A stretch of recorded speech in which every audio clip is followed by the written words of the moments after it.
So today I have the great Rossini with me, which some of you might know as Fiona Ross. I don't know. But for me, she's the great Rossini. And I've been, well, Fiona and I had lots of lovely chats, and we had dinner during the live school, which was cool. And I've watched her transformation in the last couple of months. And I've watched particularly, Fiona, how you have fallen in love with enrollment. I So have. I thought I thought it would be a good place to start to have a talk about that today. So I'm not sure if the great Rossini is a fine wine or an opera singer or a magician. so yes would be my answer to that. Yeah, falling in love with enrolment, and we just before we hit record, I was just about to speak to kind of what happened in that first in-person school event where we all met each other for the first time in many cases, or first met each other in that environment. And Kush is amazing, and the content was amazing, and there was a lot there that I had heard before, and I did go in with a clear mind of I'm going to learn stuff for the first time, like I didn't know it. But what was really, I came away from it thinking or feeling that there was something other that was created by the collective mind, if you like, of all the people in the room. We tapped into something else, and it wasn't, it was in the conversations, but it was more of an ethereal collective mind that we all kind of plugged into in some way, because there was varying levels of experience in this cohort. There's all different types of people doing all different types of coaching. So it created something really, really unique for me. And I've done a lot of coach training and been in a lot of groups and a bit of a serial learner. But this was different. There was something else going on here. I'd agree. I think I said at the time I'd never been in a room like that I can remember, and probably like you, serial learner. Been doing this for 12, 13 years, something like that. And there was something extraordinary about it. And what I think is really interesting about that is that that's maintained, so I can still feel it. It will move and augment in the next live weekend, and you can feel it in the transformations. And as I watched different people popping with love for different things and exploring new ways of creating and whatever, that's kind of what I saw. So that to me is the symptom. The results are the symptom of this. I'd probably describe it as a shift in consciousness, I guess. Tapping into hive mind. So talk about the enrollment thing and your new love. My new love. And the curious thing about it is it's turned into a new love from being an old hate. If you like. It's the bit I've struggled with. And it's been the bit that has fed my serial learning to some degree of trying to work out, and I've read Steve Chandler's stuff. I've worked with Rich Litvin on this. I've put myself in some spaces where this is what's being taught, kind of thing. And it was the bit I struggled with in my practice. I was always feeling from the bottom, and I used to go through these kinds of peaks and troughs of, oh, where's the next one coming from? And I found it emotionally a real emotional roller coaster from yay, I've signed a client, to the bank balance is going down, and it wasn't a nice experience, actually. It was part of my business I didn't enjoy. And having learned a lot and read a lot and tried to work out what the magic bullet is, I still hadn't cracked it. So that was my conversation with Kush back in April was, this is what I've coming into the school to change, is I need to crack this enrollment process. And I realized that it was less about the process and more about me, because must have been something missing, not in what I was doing, but in how I was being, which was creating what I was doing. Yeah. And so I always take August off in my business. I don't see clients, and I do other things in that time, but I kind of take it out of my business. So I literally started the school having not enrolled any clients for at least a month.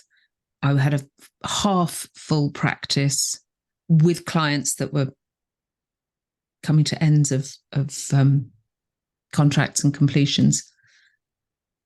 And in the first month, so September to October, was my best month ever. Wow. And then October, I doubled that. Wow. So it was like, oh, wow, there's something has shifted here. That's amazing. And I can't put my finger on it. I can't tell you exactly, if you go and do this, this is going to be the result you get. But something has shifted in how I'm showing up in these conversations, how I'm holding that space, how I perceive that conversation. And it's all service and it's all enrollment. Enrollment is all the time. You enrolled me in coming and doing this talk. We're always enrolling. And I think it comes down to an assuredness and a purposeful, defined sense of being around what I'm creating in that conversation, and a release of filling from the top. You know, Kush talks about getting your practice full. Filling from the top feels so much healthier. Just for people who aren't so sure what that phrase would mean, just share what you mean by that, filling from the top versus filling from the bottom. Yeah, so filling from the bottom is the next one and the next one and the next one. It's the chase. But now my practice is full. Now a space becomes available. And I'm already in conversations with people about that space. I mean, I have a client that I spoke to today. He has 2 more sessions left in his contract. You know, I said, I want you to, in the next couple of weeks, think about what's next for you. And we talked about a little bit about that. And I said, and I want you to be aware my practice is full. So if you want to hang on to your space, there you go. You know, that's, you're welcome to hang on to it. And if you don't, it's going to be filled because I'm at wait list now. There you go. That's it right there. That's the shift. That's filling from the top, right? Yeah, that's beautiful. That's so clear how you explained it. So what I got the sense of there was almost like, it was almost like the film, The Great Rossini. And there's a number of parts available. Yeah, those are your client spaces. It's a full box set. Yeah. Wrestling with all the comments. Okay, cool. So back on the thing. There are parts available in the film, and I almost heard it like auditioning. You want to hang on to your role. Like there's just one part left, or oh, actually we've written a new chapter. There's a new part, but you're always kind of auditioning. Yeah. Always in that process of auditioning, such that when a part becomes available, you can reach out to the people who are auditioning and say, hey, there's a part available. Yeah. Do you want to come and read for it? And it's down to me to offer that. Totally. That's it. And there's something in there as well that I think the filling from the bottom is I experienced a neediness, and I don't care how much I tried to speak into I'm not needy and I'm not, and trying to shake all that off. It's like dogs can smell fear. It doesn't matter how. Yeah, totally. Energy speaks. Yeah. So even in, we choose our words unconsciously. Yeah. And if your being will always be revealed by your completely language and your body language and everything, but specifically your language. Yeah. So that neediness will be spoken to if it's there, if you're coming from that place. Yeah. And I think, if I was to, in this conversation, it's coming to me that the neediness has gone. Yeah. That's what I'm hearing. So I speak now from a different place. My unconscious mind is selecting different language in the conversations that I'm having. That's beautiful. What a beautiful description, mate. What I hear as well in there is like, if we link back the conversation we've had today, you talked about the experience of the live weekend of the hive mind, the collective consciousness. And it sounds to me that maybe that filled you up. You became full, energetically full, so that then when you moved into your normal processes, which you've been successful in this for some time. So you kind of got those people. This isn't like it's new for you. It will be for some of us, but not for you. You got those pieces of the jigsaw. You're now bringing the fullness of who you really are. It's the being piece. Yeah, beautiful. But what a great kind of link between the being and the doing, if you like. Yeah. So that it's not just an esoteric thing. It's it's practical. It has utility. I love it when that comes out. As an illustration of this, I remember many years ago, I had this conversation with somebody, and they said to me, so what's the difference between in a situation where somebody says, hey, Dave, it was great to have met you, or hey, Dave, it's great to meet you. So that's a very unconscious, you're going to select how you say this unconsciously, but they have two very explicit meanings. And I don't know if you can hear it. Dave, it's great to meet you, or it's great, it was great to meet you.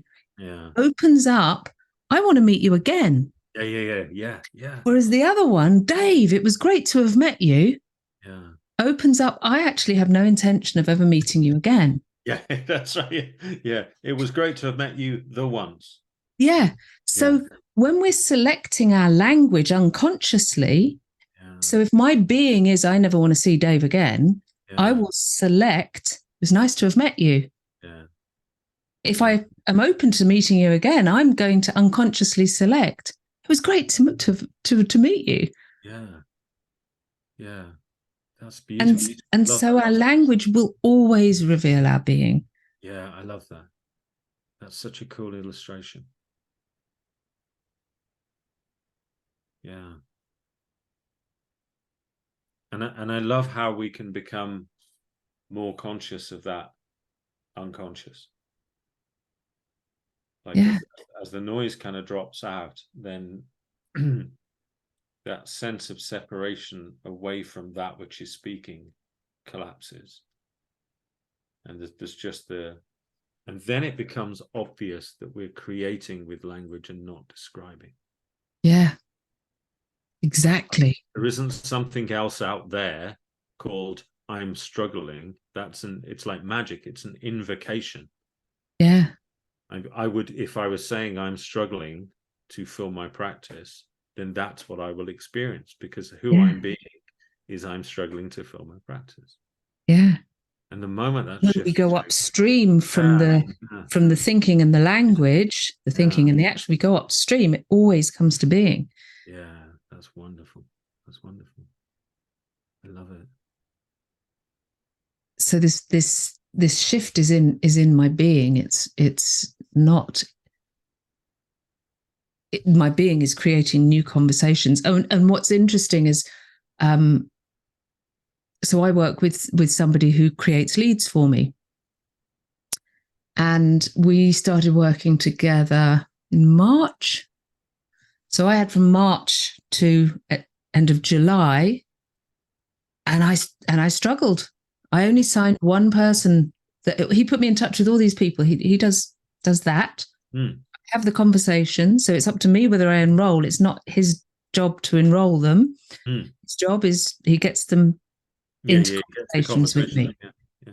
So from March to end of July, I signed one person for 3 months. From September and October, I've created 4 6-month contracts from the conversations that he's provided me with. So it's not about him, how he provides. No. It's purely about how I'm showing up in these conversations. Oh, that's beautiful. There's real gold in that. So if you think of him as a metaphor for what's continuously available for us, he's always bringing you leads. Yeah. Your state of being will govern your capacity to do that. To convert them. There you go. Beautiful. Yeah. I love it. Thank you. So it is about having more conversations, and it is about all of those things that we know create clients, but it's also who you're being in that conversation. Yeah. Amazing. Thanks, Fiona. You're welcome.